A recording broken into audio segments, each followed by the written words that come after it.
All right. Hi, everyone. It's Mrs. Alt, and today we are interviewing Brad Prose. Brad is a longtime friend of mine, and so I'm going to have him go ahead and introduce himself.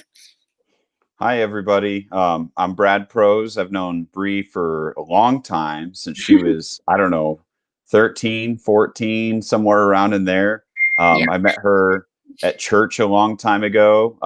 I was volunteering doing youth ministry, and she happened to be in the program. So that's where I met her and the family. But I'm a Phoenix native. I've lived here my whole life, and I'm married with two little boys, 7 and 3. Yay. Awesome. And fun fact about Brad is one time I was helping him set up a date for his now wife. So I got to be in the wedding because of it. so, It's so my true. bragging point to this day. It's great. So Brad, do you want to tell us what you do currently for work? Yep. So I guess I technically have two jobs. My day job is I'm a vice president at Charles Schwab, which is a major financial firm. I work with clients, helping them kind of manage money, doing financial planning. I Just to give you a scope, I manage around just under $1 billion. So it's a job with a lot of risk. On the side, outside, I started a food-based business called Chilies and Smoke. It's kind of surrounds around barbecue, and I write recipes for the public and for companies, and I represent a number of major brands. Which is so cool. And your following has grown quite a bit on Instagram, hasn't it? Yeah, Do you know like, what your current stats are for that, or? I just hit 15,000 this morning. That's crazy. 15,000. That's amazing. I love that. And so you have two really big companies, one where it's, you're working with a lot of money and things like that, and the other side where you're posting like vlogs and recipes and all that fun stuff. Um, I was going to ask you also, did you go to college? If so, Yes, where did you go? I I went to ASU. I went there and got a bachelor's. Thankfully, I got out in 4 years, so I didn't have an extended degree. I studied industrial design, which is product design. So Wow. it's kind of like it's it's kind of like a combination of graphic design, engineering, and business. So we had to learn a lot about how to design products, and which included drawing and building, but it also had a lot to do with research and presentations, and understanding technology, and then being able to communicate that both with language and with art. Wow, that's awesome. And where did you study? ASU. ASU. Okay, Mhm. awesome. So when you went 4 years, which is amazing, and I guess I'm like to like kind of tie it all together.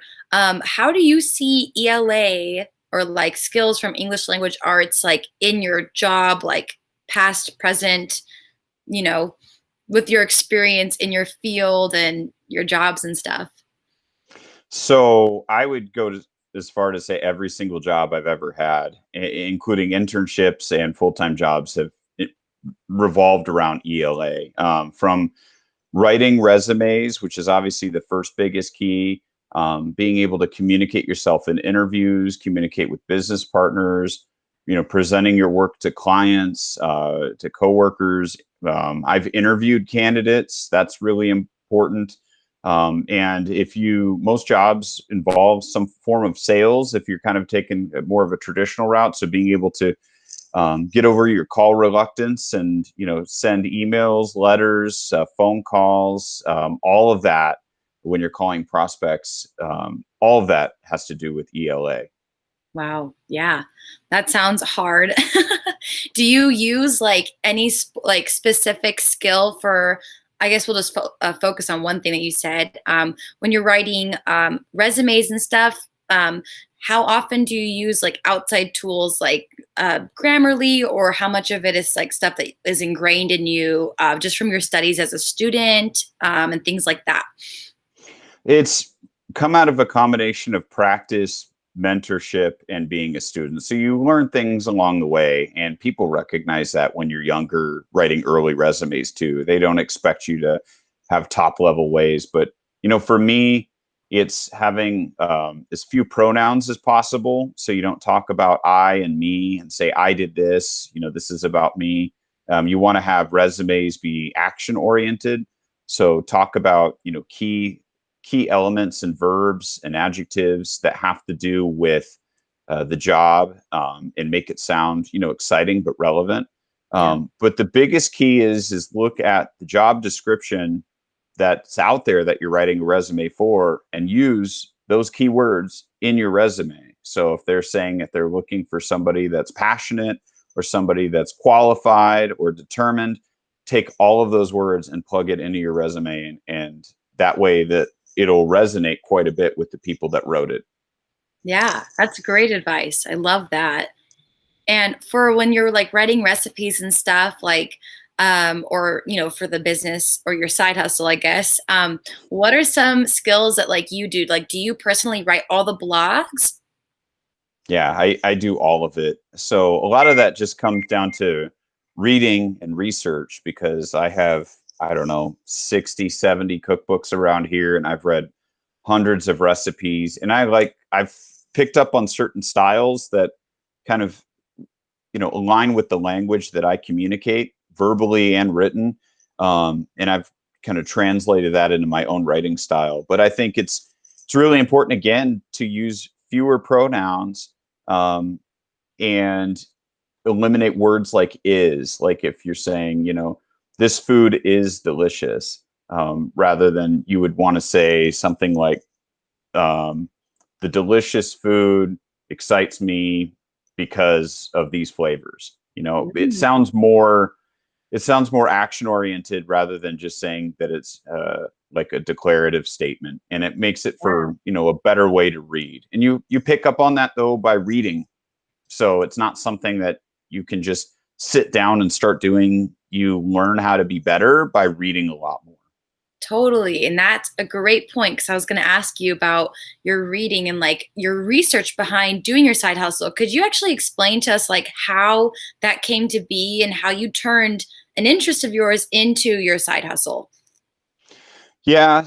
So the short story is, my wife, when I first met her, was a vegetarian. And I just didn't know how to exactly cook a lot of vegetarian meals because I was always a barbecue guy. So I was always into cooking, and I watched a lot of, Food Network and competition shows and stuff. So I learned just by researching, what would I like to eat that I can make for her, which ended up being a lot of Indian food and Mexican food because she's Mexican.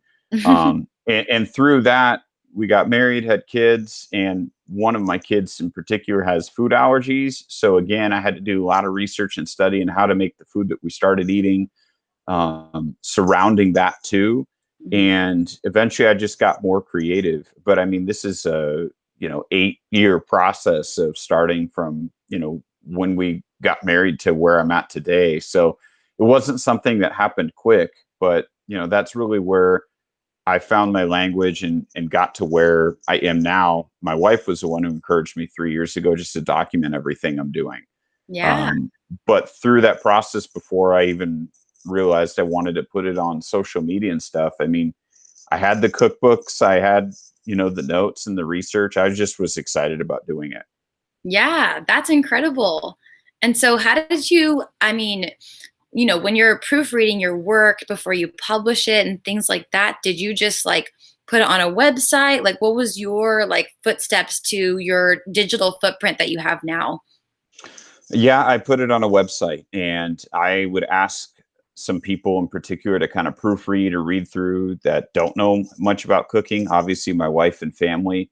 And over time, I'll admit, if you go to my website, you'll look at older recipes and see the writing style probably isn't as updated as it is today. And that's because it evolves over time. Yeah. Some of those rules I said that you should avoid, I didn't follow all those rules in the beginning because it's a process. You Mhm. learn by practice. Yeah. That is extremely important advice. And I think that's really great that you touched on that because I think sometimes we see these big influencers on the social media, and we are intimidated by how good they are at their craft, but really it just starts with the small baby steps and learning to evolve over time and growing with your art and growing with your heart.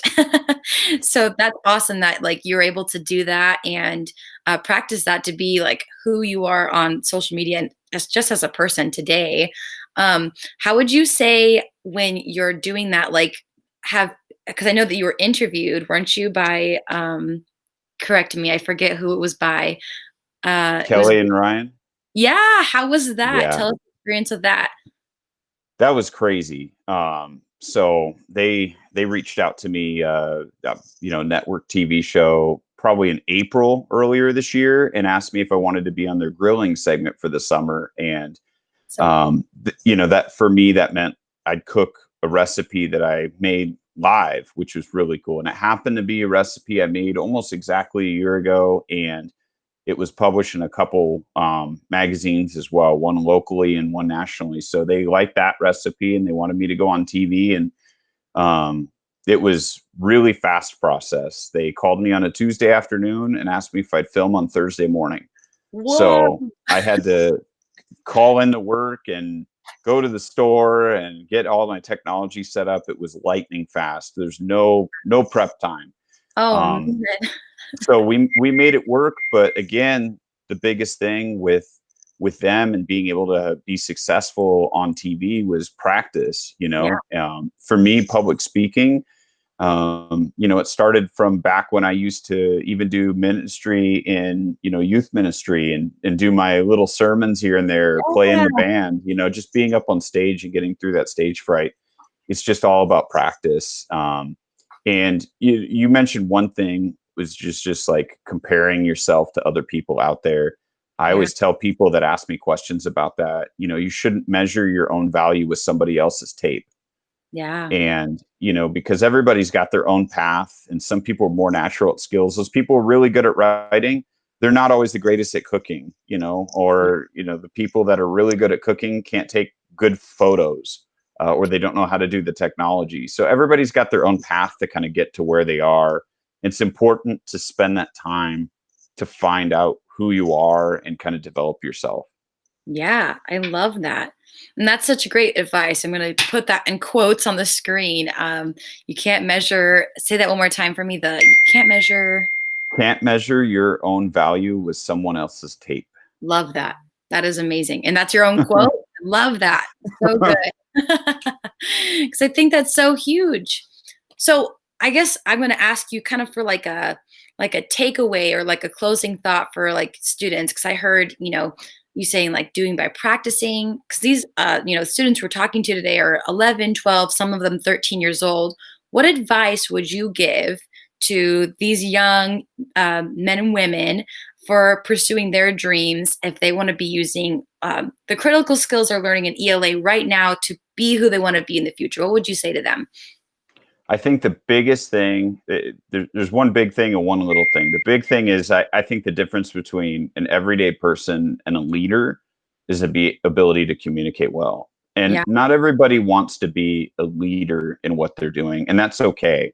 But yeah, if you want to be a manager, a teacher, a pastor, even somebody running a YouTube channel on your own little business, whatever you want to do, the key all comes down to your ability to communicate. So whether that's on video, whether it's graphics, whether it's writing, typing, it doesn't matter. The best leaders are the ones that can simply just communicate the best. So I think that if that's something that you want to do, it's going to make you better at whatever skill or job that you're trying to do. I yeah, also think that the little thing that takeaway is it's okay to tell people you don't know something. Don't pretend, step back and take the time and tell them like, you know what, I don't know, but I'll find out for you. yeah, And be okay with that, because not everybody knows everything and nobody's pressuring everybody to know everything either. So I think being humble and just saying you don't know something is really important when yeah. communicating. Love that. Awesome. Well, thank you so much, Brad, for your time today and for like sharing your wisdom with my students. Are there anything else you want to share before we end our time together? No, just go out there, have fun, and practice. That's the key. Yes. Awesome. Thanks so much, Brad. I appreciate it. Yeah, you're welcome. All right.